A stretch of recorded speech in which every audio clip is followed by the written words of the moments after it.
think I would be where I am right now if I wouldn't have come. And I am so thankful for Chasta, for being such a good friend to me, for never giving up, for inviting me to her house a week or two before this.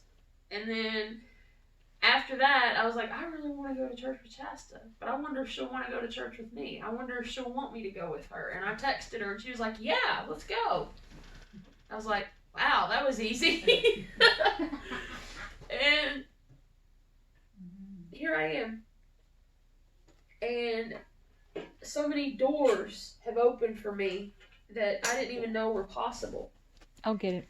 Oh, it's okay. I need to get up anyway. I just need to. Woo!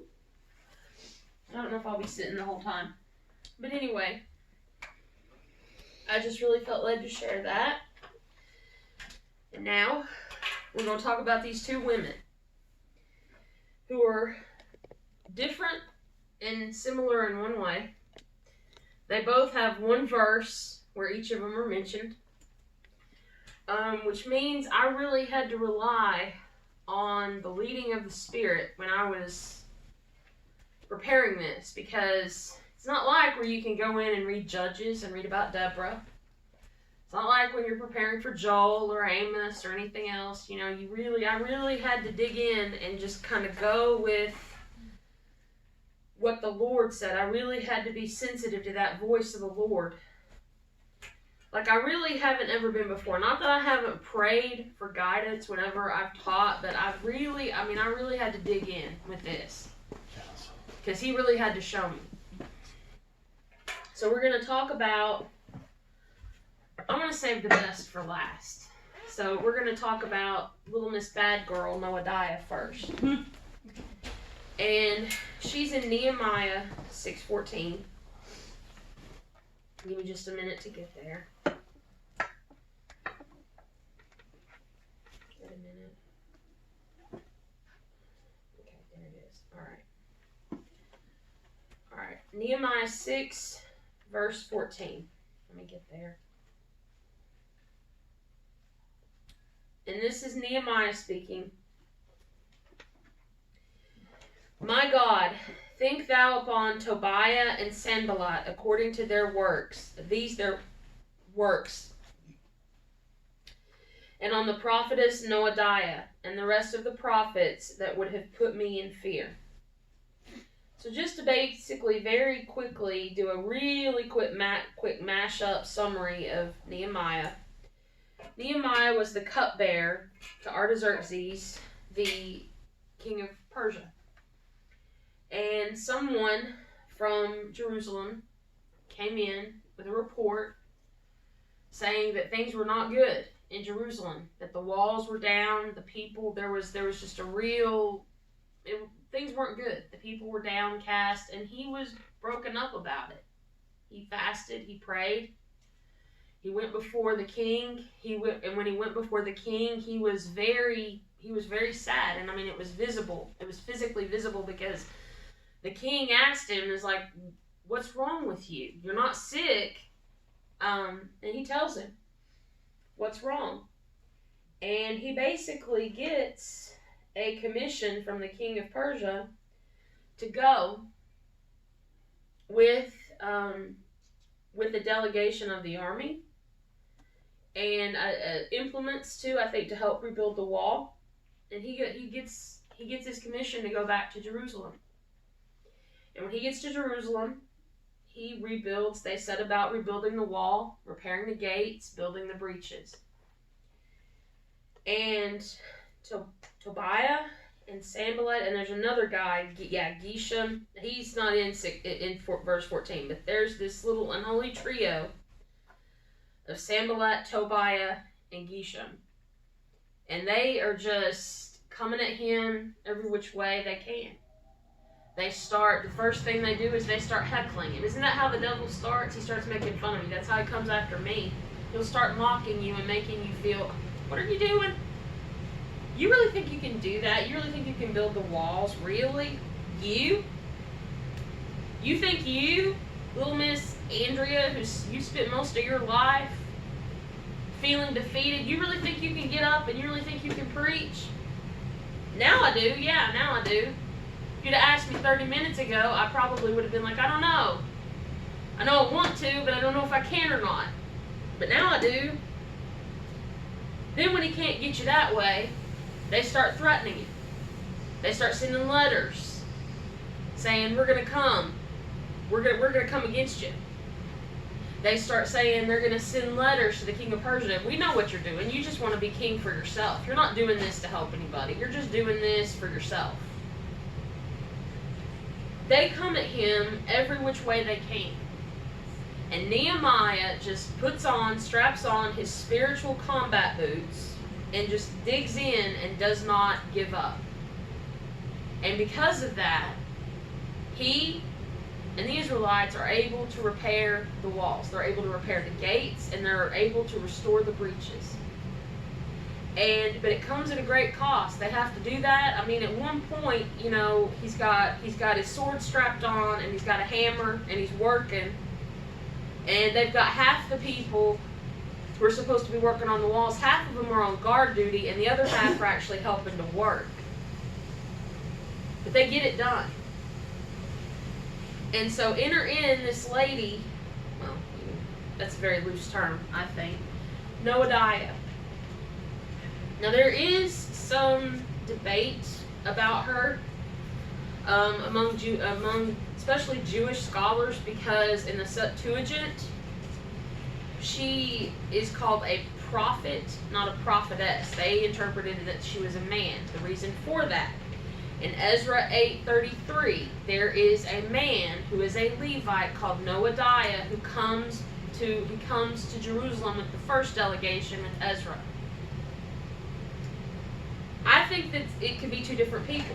I think there could have been a Levite man who returned from Babylon in the delegation with Ezra, and there can be a false prophetess named Noahdiah. And there is Bible proof to back that up, because there are two different people in the Word of God named Noah. We have Noah in Genesis 6, who we're introduced to in 6:8, who God commissions to build the ark. But then in Numbers 27, Noah is the name of one of the 5 daughters of Zelophehad.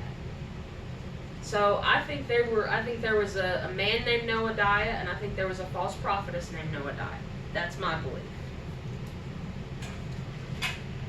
We don't know anything about her. And when I was doing research on this, I found a site where this guy, it was a really good site. He gave a lot of really good insight about the women prophetesses. And he was talking about how we really don't know that much about her. He was mostly focusing on the controversy with the Septuagint. But we know she was a prophetess. And the Lord started to speak to me about that, because we know she wasn't a prophetess for Jehovah. She was a prophetess for a false god. And the possibilities, I think, are endless for that.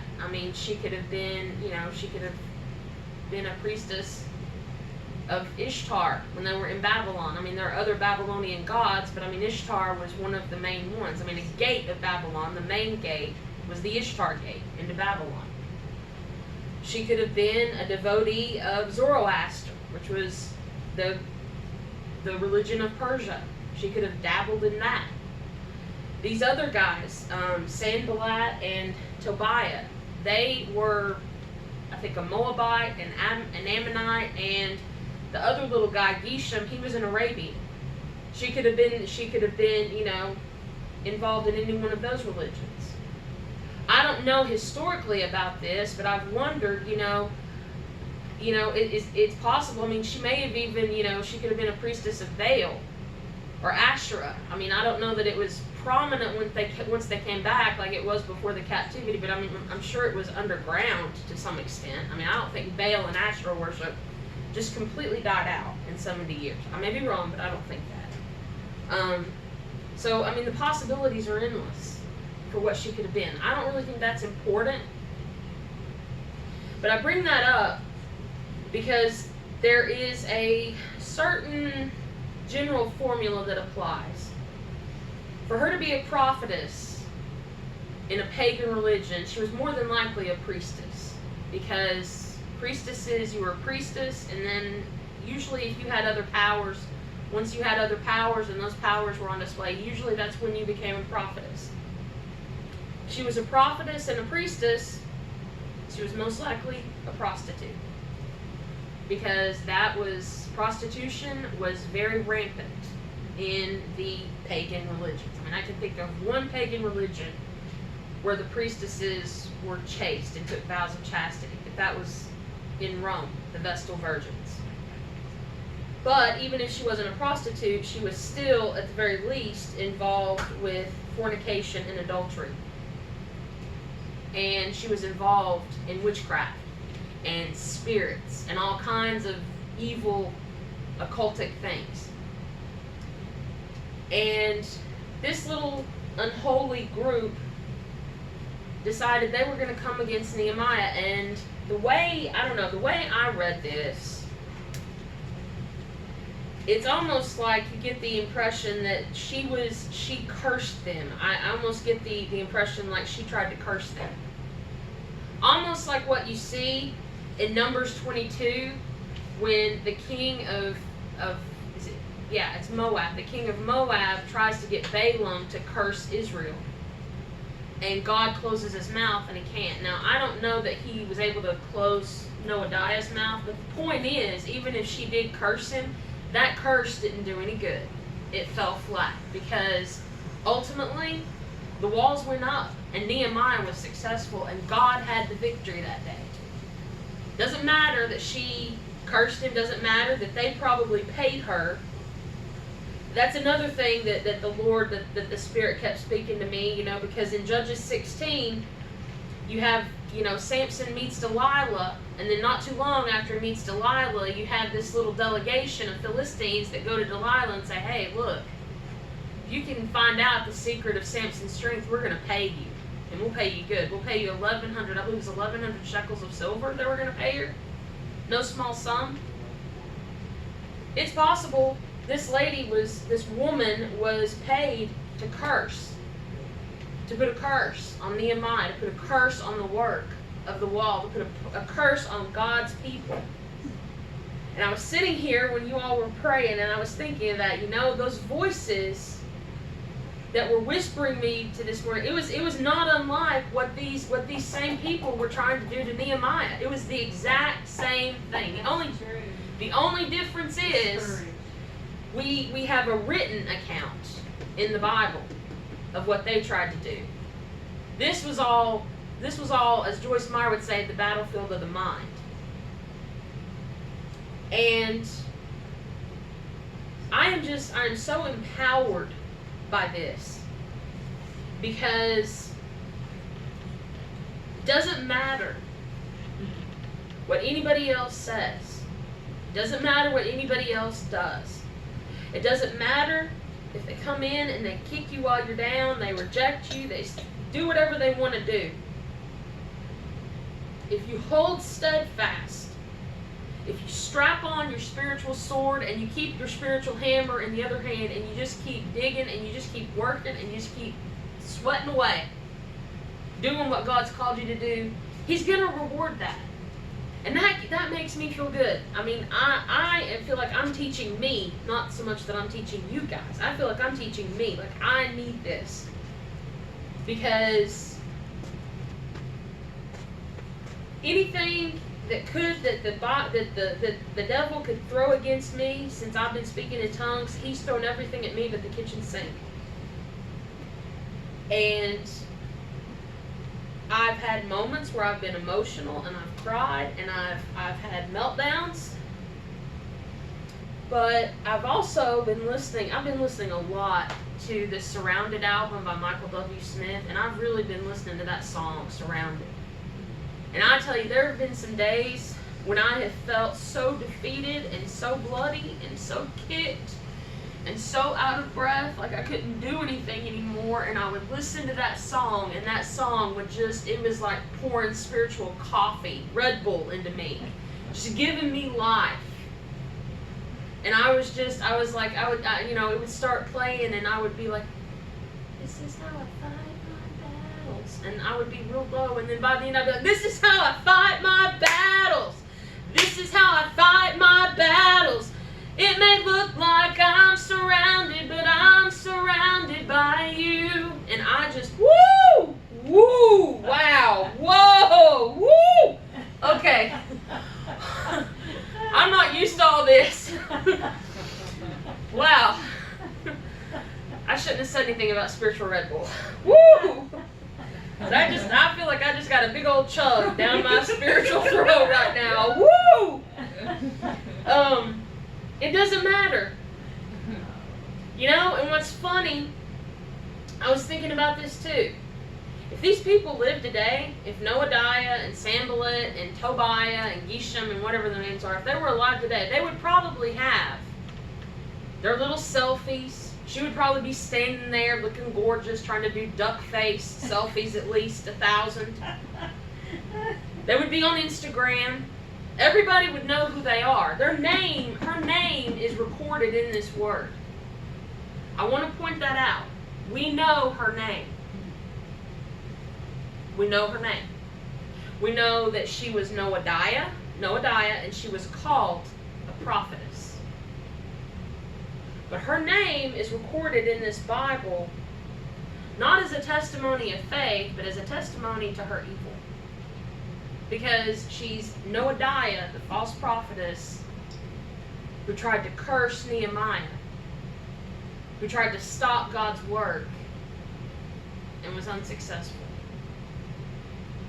I just want to point that out.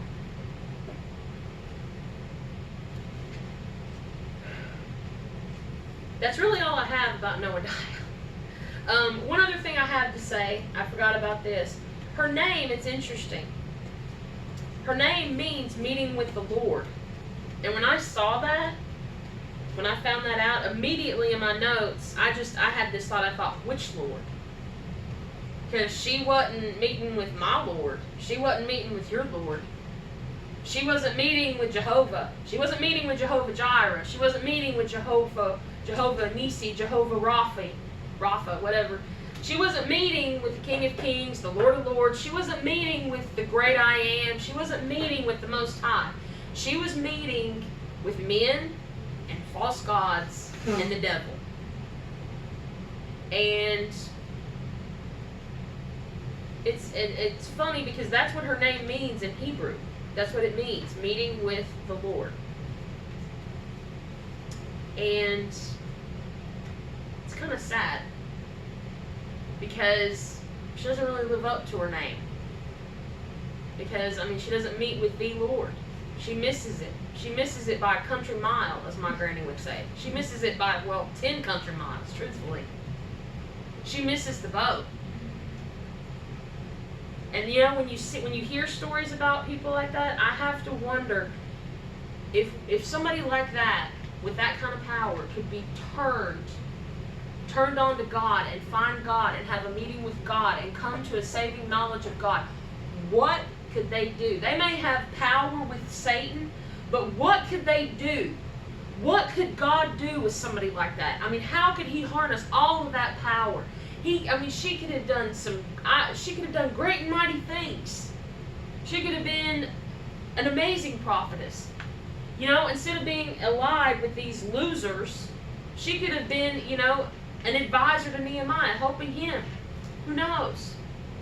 I think that's sad.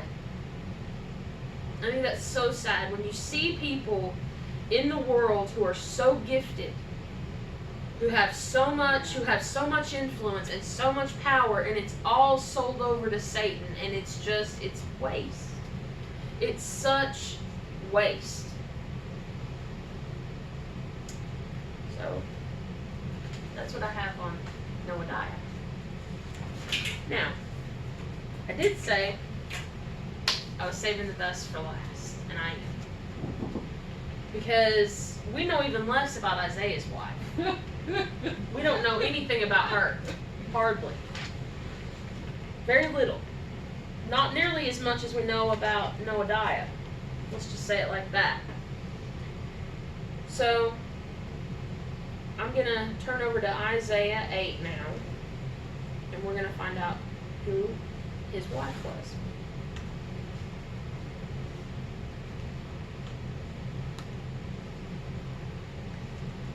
Isaiah 8, verses 3 and 4. And this is the voice of Isaiah speaking. And I went unto the prophetess, and she conceived and bare a son. Then the Lord said to me, Call his name Maher Shalal Hashbaz. For before the child shall have knowledge to cry, My father and my mother, the riches of Damascus and the spoil of Samaria shall be taken away before the king of Assyria. And in verse 3, when it says, And I went unto the prophetess, that's what we know about Isaiah's wife. That's it. We know that she was a prophetess. We know that he was married to her. And we know that she conceived at least one son. We don't know her name. But it's interesting. I was fascinated by her. I have to say this. Initially, when Myra was like, I really want you to teach on Noahdiah and Isaiah's wife, I was like, okay, I'll do it. I wasn't too excited. I really wasn't feeling it. But then after she talked to me and was like, I really want you to teach, I was like, okay, I'll teach it. I'll do it. I'll do it for you. And I started doing some research and looking at some things, and I was like, wow. I was like, this is interesting. This woman is interesting. There's a lot of talk about her. There's a lot of talk about this nameless woman who was Isaiah's wife. Because, of course, there's always dissent. There are basically 3 interpretations for her that are given. There are, and I want to emphasize this, I can't emphasize this enough, the liberal scholar wants to say that Isaiah's wife, she wasn't Isaiah's wife. She was just a prophetess. She was just a pagan prophetess that he was having a little fling with. I reject that. I vehemently reject that. Because Isaiah was used in a very mighty way by God in the Old Testament. I mean, I'll be honest with you, the book of Isaiah is in my top 5 favorite books of the Old Testament. It's definitely my top 10 favorite of the Bible. But in the Old Testament, it's in my top 5. A matter of fact, Ruth and Esther and probably Isaiah. And maybe somewhere in their Psalms. I love Isaiah because Isaiah is so much more. He is a prophet, and you get prophecy, and you get him denouncing the nations, and you get that, but you get so much more in Isaiah. I mean, you get comfort.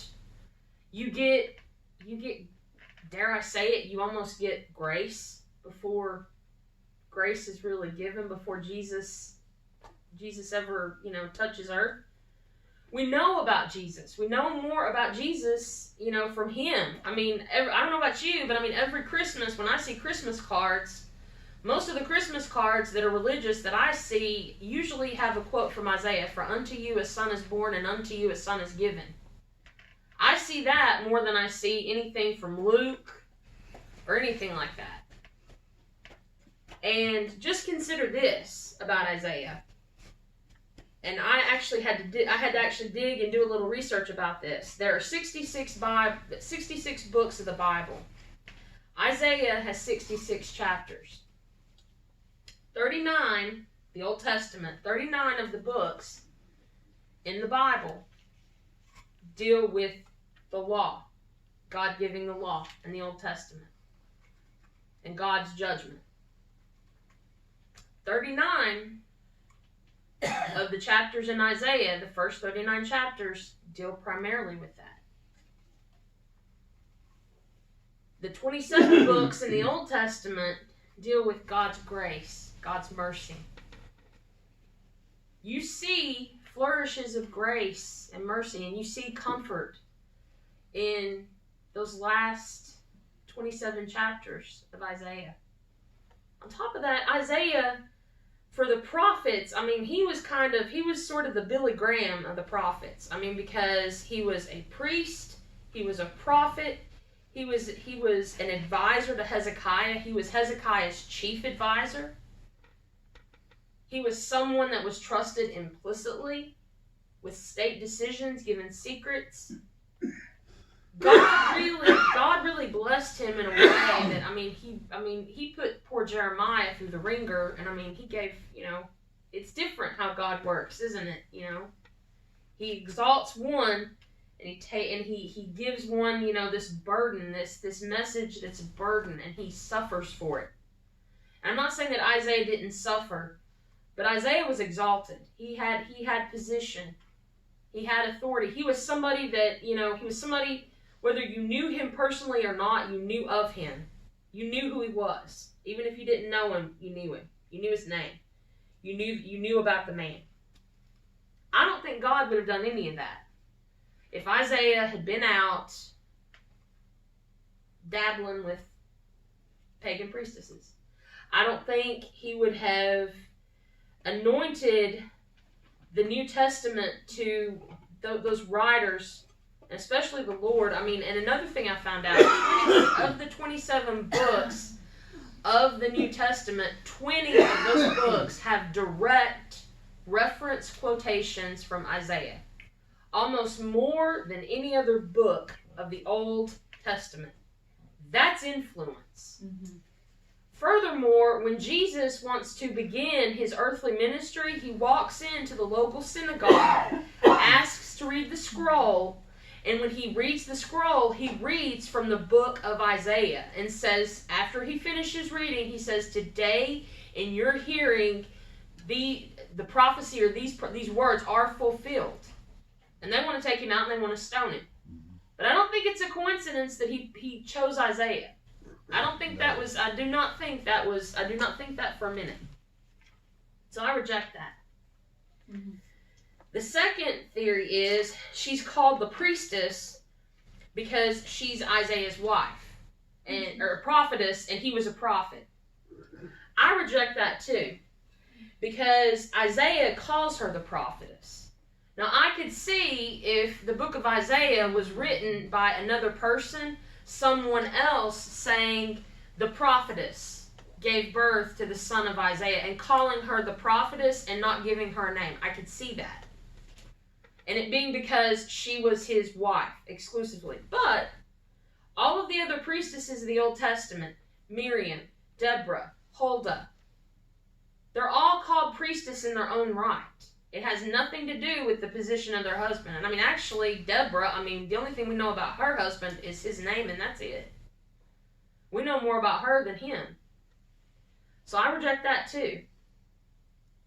I think God calling her, I don't think the decision to call her the prophetess was solely Isaiah's, because this book, the book he wrote, he was the human penman, but that book didn't belong to him. It was God's book. God was he wrote those words under the inspiration of the Lord. And ultimately, the decision for how she's mentioned in the book of Isaiah, I think, came directly from the Lord. And I think it's interesting. He could have said, I went into my wife, called such and such a prophetess, and she gave birth.